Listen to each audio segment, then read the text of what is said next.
Hey everyone, and welcome to today's Explainer. I'm really glad you're joining us. So today we're looking at something that might seem kind of small on the surface, but it's actually a completely perfect case study in software reliability. We're diving straight into what's new in Claude Code 2.1.173, a maintenance release that's all about the power of the microfix. Picture this for a second. You are totally in the zone, right? You're geared up to tackle this massive, complex coding problem. You fire up your trusted developer tool, and then, boom, you're hit with an error message. But not just any error, a totally fake error message. You end up burning 20 minutes troubleshooting a problem that doesn't even exist. Well, that is exactly the kind of maddening friction we're talking about eliminating today. Now, what's super interesting about this specific update is actually what's not in it.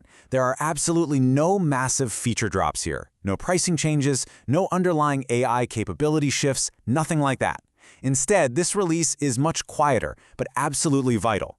It's a pure maintenance patch aimed squarely at fixing those weird, incorrect behaviors that just confuse us.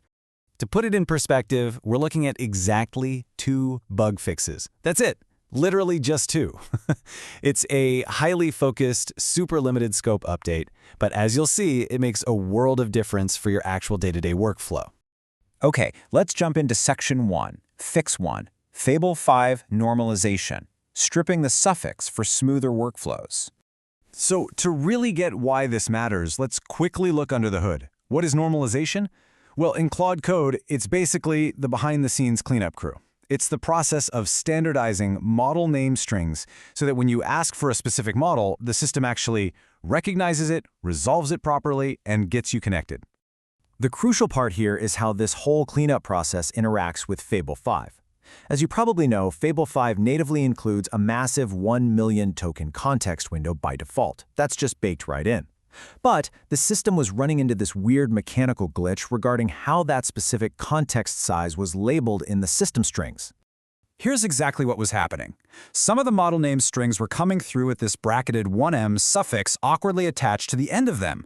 And because of that extra baggage, Claude Code couldn't normalize the name. It basically threw its hands up, meaning the model just wouldn't resolve. But the fix? It's elegant. Claude Code now automatically and seamlessly strips away that bracketed 1M suffix, leaving a perfectly clean name that the system instantly recognizes. So who actually cares about this, right? Well, it affects anyone using Fable 5 models through Claude Code who might have been slamming their head against the desk dealing with those resolution errors. And the absolute best part is that you don't have to change a single thing about how you work. This whole cleanup process happens entirely in the background. All right, moving right along to Section 2, Fix 2, Windows Sandbox Warnings, silencing the false alarms. Windows users, I feel your pain on this one. You might have experienced that sudden jolt of panic right at startup. You launch Claude Code, and your system abruptly asks, "Hey, are your dependencies missing?" It's exactly that false alarm scenario we talked about earlier. You'd get this exact spurious warning message splashing across your screen, "Sandbox dependencies missing." Imagine seeing that when you know for an absolute fact you set everything up perfectly. This was popping up specifically for users who went in and purposefully enabled sandbox mode in their settings. Well, guess what? The root problem had literally nothing to do with your environment. It was just a buggy startup check. Your dependencies were actually there. Everything was fine. It was a total phantom error causing you to waste time troubleshooting a perfectly healthy setup. So the solution? Beautifully straightforward. They simply axed the incorrect warning entirely. That's it. If you're a Windows user running Claude Code with Sandbox enabled, your startup is going to be perfectly clean from here on out. No more ghost errors to ruin your flow. Section 3, Why Microfixes Matter, Protecting the Day-to-Day Experience. You know, the whole philosophy behind these tiny maintenance patches is so important. Sure, neither of these fixes sounds particularly flashy, but look at the impact.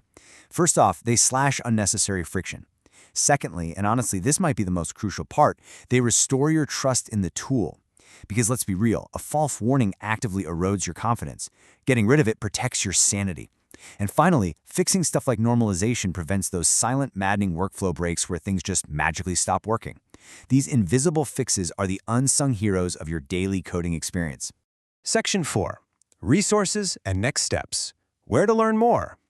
If you want the full scoop on everything we just covered, or if you just want to seriously level up your Claude ecosystem knowledge, ClaudeMaster.net is absolutely the place to go. It's this incredibly accessible, plain English manual that walks you through everything from model selection to dialing in those advanced configs.